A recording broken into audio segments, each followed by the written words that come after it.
नमस्कार दोस्तों, मैं हूं लोकेंद्र सिंह और क्राइम तक में आपका बहुत बहुत स्वागत है। और आज मेरे साथ कैमरे पर हैं आसिम। आज की वारदात तमिलनाडु की है। तमिलनाडु के शहर है वेल्लोर।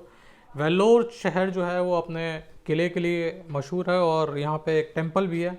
और टेंपल में जो स्कल्पचर्स हैं उनके लिए भी काफ़ी मशहूर है।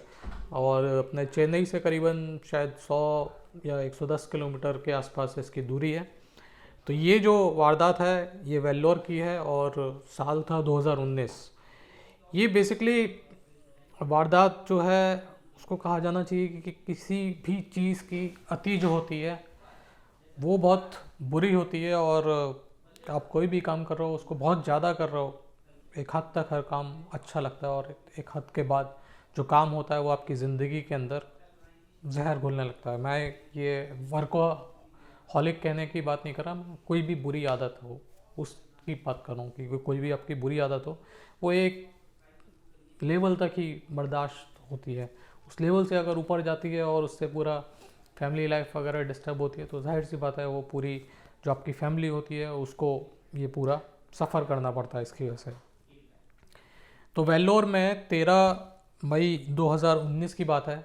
एक महिला जिसका नाम था दीपिका, उम्र थी 20 साल, ये थाने पहुंची।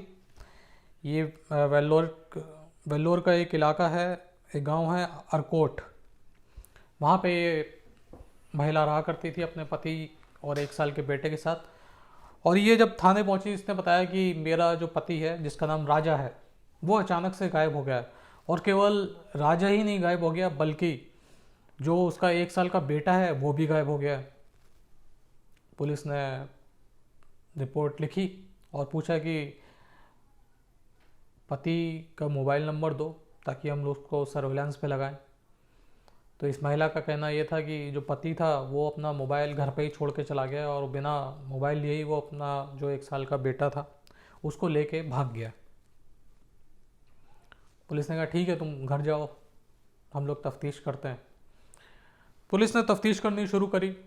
वो सीधा ये जो महिला थी उसके घर पे तो नहीं गई, आसपास जो लोग थे उनसे पूछताछ करी और उनसे पूछा कि तुम जानते हो ये जो लड़का है राजा, एक आखिरी बार कब देखा गया था। तो सब लोगों ने बोला कि हमने तो नहीं देखा इसको हाल फिलहाल में। और ये भी बताया कि ये जो राजा है इसकी शादी करीबन 2 साल पहले दीपिका के साथ हुई थी। लेकिन शादी के बाद दोनों जो पति पत्नी थे उनमें तनाव रहता था, उनके बीच में लड़ाई झगड़ा हुआ करता था। अब इस तनाव, इस लड़ाई झगड़े की वजह क्या थी ये आसपास के लोगों से पूछा गया। तो लोगों ने बताया कि ये जो राजा था उसको शराब पीने की लत थी और ये बहुत ज़्यादा शराब पीता था। जो बात मैंने शुरुआत में कही कि excess of everything is bad, तो ये जो इसकी लिमिट थी उससे बहुत ज़्यादा शराब पीता था। और शराब पीने के बाद ये पूरे मोहल्ले में और अपने घर में हंगामा किया करता था।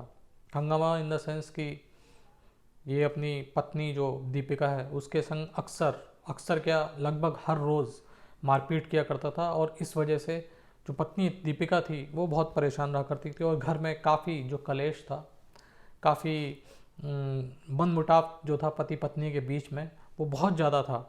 और दोनों शुरुआत में तो दोनों की लव मैरिज हुई थी। लव मैरिज का एक तरीके से इन लोगों ने डेट किया था करीबन 2 साल तक, और 2 साल के बाद फिर इन्होंने शादी करी और शादी को भी 2 साल हो चुके थे, 1 साल का एक बच्चा भी था। लेकिन जब शादी हो गई उसके बाद जो राजा था ये पेशे से इलेक्ट्रीशियन था। तो राजा ने अपना रंग दिखाना शुरू किया और दीपिका ने जिस तरीके से कैसे सपने देखे होंगे कि एक अच्छा परिवार, एक केयरिंग पति, फैमिली, ये सारी चीज़ें उसने सोची होगी, उसके जितने भी सपने थे उन पे पानी फिर गया। तो ये बात जो थी वो पुलिस को मालूम चली। अब पुलिस को लगा कि एक बार ज़रा दीपिका है उससे पूछा जाए कि क्यों मनमुटाव था। तो दीपिका से भी पूछा था, उसने भी बताया कि उसको शराब पीने की लत थी और शराब पी के वो मारपीट करता था। और इसके अलावा वो शराब जिस दिन वो गायब हुआ है उस दिन भी उसने काफ़ी दिन में से ही शराब पीनी शुरू कर दी थी। और मैं तो सो रही थी दोपहर को और जब मैं शाम को उठी तो ना मेरा बच्चा था 1 साल का जो लड़का है वो, और ना ही मेरा जो पति है राजा, वो भी नहीं था। पुलिस को मामला थोड़ा टेढ़ा लग रहा था। एक तो घर में कलेश, पति को शराब पीने की आदत, पत्नी पति के साथ खुश नहीं थी, तमाम चीज़ें जो थीं वो इशारा कर रही थी कि जो गुमशुदगी है उसका वास्ता कहीं ना कहीं घर से और घर में रहने वाले जो राजा की पत्नी दीपिका है उससे है। थोड़ी और क्रॉस क्वेश्चनिंग की गई, इधर उधर की बातें करी गई, थोड़े और सबूत मांगे गए, पूछा गया कि मोबाइल क्यों छोड़ के चला गया। अक्सर मोबाइल छोड़ के चला जाया करता था, कितने दिन में भी शराब पीता या नहीं पीता था, अगर पीता था तो कितने बजे पीता था। तमाम जो इस तरीके के पुलिस जो होता है, बहुत सारे जो सवालों का जो घेरा है वो आसपास जो भी सस्पेक्टेड शख्स होता है या महिला थी इसके आसपास वो पुलिस ने संदेह का जो घेरा है उसको घेरना शुरू किया। और ये जो संदेह का घेरा था इसमें कई सारे सवाल थे। तो कई सारे सवालों का जवाब तो ये जो दीपिका थी इसने ठीक तरीके से दे दिया, लेकिन कई सारे सवाल ऐसे थे जो गोलमोल कर गई और पुलिस को लगा कि बिल्कुल हो ना हो गुमशुदगी में पति जो गायब हुआ है, बेटा जो 1 साल का गायब हुआ है, उसमें कोई ना कोई रोल दीपिका का है। पुलिस ने थोड़ी सख्ती दिखाई तो पुलिस की सख्ती के आगे तो अच्छे टूट जाते हैं। यहाँ पे भी यही हुआ कि दीपिका ने भी कन्फर्स कर लिया कि पति की गुमशुदगी और बेटे जो 1 साल का है उसकी गुमशुदगी के पीछे उसी का हाथ है। मोटिव पूछा कि कहाँ है बेटा, कहाँ है पति, कहाँ है, तो उसने बताया कि मैंने दोनों का मर्डर कर दिया। ये जवाब सुन के पुलिस भी एकदम हैरान रह गई कि अभी तक जो अपनी पति की गुमशुदगी की रिपोर्ट लिखा रही थी वो अचानक पुलिस के सामने बोल रही है कि मैंने डबल मर्डर कर दिया। पति तो ठीक, मतलब कि इसको भी जस्टिफाई नहीं कर सकते, लेकिन जिस तरीके का गमो गुस्सा उसके जहन में था अपने पति को लेके, क्योंकि वो बहुत मारपीट करता था उसके साथ, तो थोड़ी बहुत खटास जो है वो दिलो दिमाग में आ जाती है। तो पति का तो ठीक है कि अपने गम गुस्से में और छुटकारा पाने के लिए मार दिया, कत्ल कर दिया, लेकिन जो बेटा था 1 साल का उसका क्या किया? तो उसने बताया कि उसका भी मैंने मर्डर कर दिया। पूछा क्यों मर्डर कर दिया? तो उसने बताया कि मैंने सोचा कि मैं पकड़ी जाऊंगी या फिर मुझे कोई अपनी ज़िंदगी की नई शुरुआत करनी पड़े, तो मैं नहीं चाहती थी कि मेरा बेटा भी उसमें हो, क्योंकि उसको पूरी ज़िंदगी परेशान रहना पड़ेगा अगर मैं जेल जाती हूँ तब भी, और अगर मैं नई शुरुआत करती हूँ यानी दूसरी शादी करती हूँ तब भी। अब ये जवाब जो पुलिस के सामने उसने दिया तो जाहिर सी बात है पुलिस को एक इलिसिट रिलेशन का जो एंगल था वो मिल गया। और पुलिस ने पूछा कि ये जो बॉडीज़ थी वो किससे डिस्पोज ऑफ करी, तो इसने पहले तो घुमाया फिराया, बताया नहीं कि किसने डिस्पोज ऑफ करी, लेकिन जब थोड़ा और प्रेशर दिया गया तो दीपिका जो थी इसने बताया कि ये जो राजा था इसका एक दोस्त है जयराज, उसके साथ मिलके मैंने ये जो बॉडीज़ थी वो डिस्पोज ऑफ करी हैं।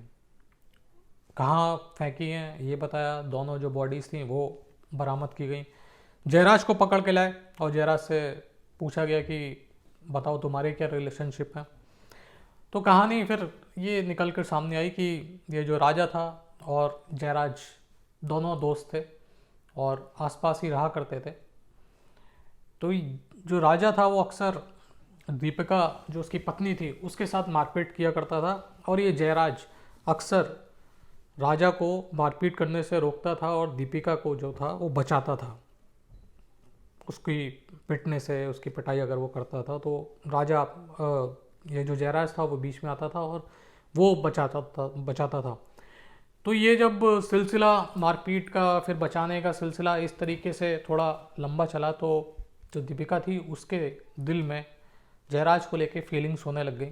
उधर जयराज ने देखा कि मेरे लिए इसके दिल में फीलिंग्स हैं तो वो भी क्लोज आ गया, और उसके बाद इन दोनों के जो इलिसिट रिलेशनशिप है वो बन गए। और दोनों अक्सर जब भी ये जो लड़का है राजा जब भी काम वाम बजाया करता था तो पीछे से जयराज और दीपिका काफ़ी लंबा वक्त बिताया करते थे। और क्योंकि मारपीट का सिलसिला लगातार बदस्तूर जारी था तो दीपिका बर्दाश्त नहीं कर पा रही थी और उसने जयराज के साथ डिस्कस किया कि क्यों ना हम लोग एक नई शुरुआत करते हैं जिसमें ना मेरा पति होगा राजा और ना ही मेरा जो 1 साल का बेटा होगा वो, और हम इन दोनों को मार डालते हैं। और मारने के बाद, क्योंकि ये शराब पीता है, हर कोई जानता है, और काफ़ी शराब पी के अक्सर भाग जाया करता है या फिर गायब हो जाया करता है, तो हम भी एक एलबी देंगे अगर कोई पूछने आता है कि ये कहाँ गायब हो गया तुम्हारा पति और बेटा, तो हम ये बताएंगे ज़माने को, समाज को, कि जो पति है राजा वो बेटे को लेके अचानक गायब हो गया और बहुत ढूंढने की कोशिश करी, मिल नहीं रहा। और इसके अलावा हम पुलिस में भी रिपोर्ट लिखा देंगे मिसिंग की। तो इस तरीके से हम ये जो मामला है इसको बिल्कुल अच्छी तरीके से दबा देंगे जो मर्डर हैं, और आगे की जो ज़िंदगी है वो संग में बिताएंगे। ये बात उसने अपने पति के दोस्त जयराज के साथ डिस्कस करी और उसी तरीके से इसने प्लान करी। लेकिन कोई तारीख वगैरह फिक्स नहीं हुई थी और बस ये था कि ये काम करना है। तो 12 मई को अचानक ये जो राजा था ये शराब पी के आया, दिन में ही काफ़ी सारी शराब पी रखी थी, आके फिर इसने मारपीट वगैरह करी। और मारपीट करने के बाद ये शराब के नशे में ही, इसको होश ही नहीं था, बेहोश था शराब के नशे में, ये आकर सो गया। जब ये सो गया तो दीपिका थी, इसने एक बड़ा पत्थर जो था, बोल्डर जो है, वो उठाया और उससे कई जो वार थे वो इसके सर पे किए राजा के, और इसकी मौत हो गई। उसके बाद उसने अपना जो बेटा था वो उस समय सो रहा था या जाग रहा था ये साफ नहीं है, लेकिन उसकी फिर इसने अपने हाथों से, वो माँ जिसने 1 साल पहले उसको जन्म दिया, 1 साल बाद ही अपने हाथों से उस बच्चे का उसने गला घोंटा। और गला घोंटने के पीछे मैंने जैसे बताया कि वो ये वजह बता रही थी कि मैं नहीं चाहती थी कि अगर मैं मर्डर में पकड़ी जाऊँ तो सारा जो ज़माना है सोसाइटी उसे कातिल का बेटा कह के बुलाए, अपने पति के कातिल का बेटा कह के बुलाए। इस तरीके की चीज़ें मैं नहीं चाहती थी, इस वजह से मैंने उसको भी मार दिया। दोनों का मर्डर करने के बाद इसने जयराज को फ़ोन किया और उसने बताया कि मैंने इस तरीके से मर्डर कर दिया। जब जयराज ने खबर सुनी तो वो भी हैरान रह गया, क्योंकि अभी तक तो वो डिस्कस कर रहा था, लेकिन उसको ये नहीं मालूम था कि ये जो दीपिका है वो मर्डर कर देगी और इतनी जल्दी ये सब कुछ होगा, ये एक्सपेक्टेशंस उसको भी नहीं थी। लेकिन जब उसने बताया कि मैंने मर्डर कर दिया तो जयराज जो था वो मौके पे पहुंचा और फिर जयराज और दीपिका ने दोनों जो लाशें थीं उनको डंप किया, उनको फेंका, और फेंकने के बाद फिर ये तय हुआ कि अब तुम जाओ और पुलिस स्टेशन में ये रिपोर्ट लिखाओ कि जो पति राजा है वो अचानक गायब हो गया। और पुलिस वाले भी विश्वास कर लेंगे, और आसपास वाले लोग तो जानते ही हैं कि वो शराबी किस्म का आदमी था, तो उसका कोई ठौर ठिकाना नहीं था, तो कहीं चला गया होगा शराब के नशे में। तो पुलिस भी इस तरीके से विश्वास कर लेगी अगर आके आजू बाजू लोगों आसपास के लोगों से पूछताछ करेगी। तो ये उन लोगों ने प्लान बनाया था, लेकिन पुलिस की जो नज़र होती है वो पारखी होती है। इन्वेस्टिगेटर्स जो होते हैं उनको इतना एक्सपीरियंस हो जाता है कि वो पहली नज़र में ही देख के बता सकते हैं कि कौन सस्पेक्ट है और कौन बेगुनाह। तो यहाँ पे भी ये हुआ कि जब ये महिला पहुँची रिपोर्ट लिखाने के लिए और पुलिस ने मोबाइल के बारे में पूछा तो उसने बताया कि मोबाइल तो घर में ही पड़ा हुआ है, वो बिना मोबाइल के चला गया। और आज की डेट में तो आप जानते हैं कि आप अगर घर से नीचे भी उतरते हैं तो मोबाइल साथ में होता है, या अगर थोड़ी दूर का भी आपको जाना होता है तो मोबाइल साथ में होता है। ऐसे में बिना मोबाइल के जाना पुलिस के दिमाग में शक पैदा कर रहा था, और बस इसी मोबाइल की इंटरोगेशन ने ये पूरा जो डबल मर्डर का मामला था वो खोल दिया। लेकिन मेरे दिमाग में बस एक ही चीज़ बार बार घूम रही है, वो ये घूम रही है कि उसने अपने 1 साल के बेटे को कैसे मारा होगा। और दूसरी बात यह है कि उसको अपने 1 साल के बेटे को मारने की ज़रूरत क्या थी। अगर उसको आगे अपनी ज़िंदगी किसी और के साथ बितानी थी तो और भी रास्ते हैं, कोर्ट में चली जाती, भले ही चलिए निचले तबके के हो तो समाज में कुछ पंचायत वगैरह कर लेती, अपने घर वालों को बुला लेती, या ये जो राजा है उसके घर वालों को बुला लेती। कोई तो सॉल्यूशन हो सकता था, ज़रूरी थोड़ी था कि वो जो बच्चा था उसको मारना था। क्योंकि अब यहाँ पे तो जो प्लान किया था वो तो सक्सेसफुल हुआ नहीं, तो यहाँ पे इसकी खुद की ज़िंदगी बर्बाद हुई, पति का मर्डर कर दिया, बच्चे का मर्डर कर दिया, और ये जो जयराज था ये भी अब 120 भी तो लगेगी इसके ऊपर, और 201 भी लगेगी, क्योंकि इसको मालूम तो था कि इस तरीके से इसने प्लान, तो साजिश में तो ये शामिल था ही। तो अगर 120 भी लगती है तो टेक्निकली फिर 302 भी लगेगी मर्डर की, यानी मर्डर तो दोनों उसने किए, लेकिन मर्डर की सज़ा इसे भी भुगतनी पड़ेगी। अब वो तो खैर कोर्ट डिसाइड करेगा, लेकिन साजिश का तो इसको पता था ही। तो इस तरीके की जब वारदात आती हैं और जिसमें बच्चे इन्वॉल्व होते हैं तो सुन के बहुत ही ज़्यादा दुख होता है। खैर सबसे बड़ी गलती तो इस मामले में ये जो राजा है, दीपिका का पति, उसी का है, क्योंकि अगर उसको शराब की लत इस तरीके से पड़ गई थी तो किसी जो सेंटर्स होते हैं डी एडिक्शन वाले, वहाँ पे चला जाता, कुछ भी करता, लेकिन कम से कम अपना जिस तरीके से उसने घर बसाया था और एक लंबा वक्त गुजारने के बाद दीपिका से शादी करी थी, तो आगे भी उस शादी को निभाना चाहिए था। तो इस तरीके की जब वारदात आती हैं सामने तो सुन के बहुत ज़्यादा दुख होता है। और ख़ास तौर पे मैं बार बार वही रिपीट कर रहा हूँ कि जहाँ पे बच्चे शामिल होते हैं, जहाँ पे बच्चों को भुगतना पड़ता है, वो वारदात वाकई में सोचने पे मजबूर कर देती हैं कि किस तरीके से जो समाज में रिश्ते हैं उनको, उनकी डोरें जो हैं वो कैसे टूटती जा रही हैं, और कैसे एक माँ अपने हाथों से अपने 1 साल के बच्चे का गला घोंट डालती है। तो आज के लिए फ़िलहाल इतना ही, फिर आपसे मुलाकात होगी, तब तक के लिए अपना ख्याल रखिएगा। जय हिंद, जय भारत।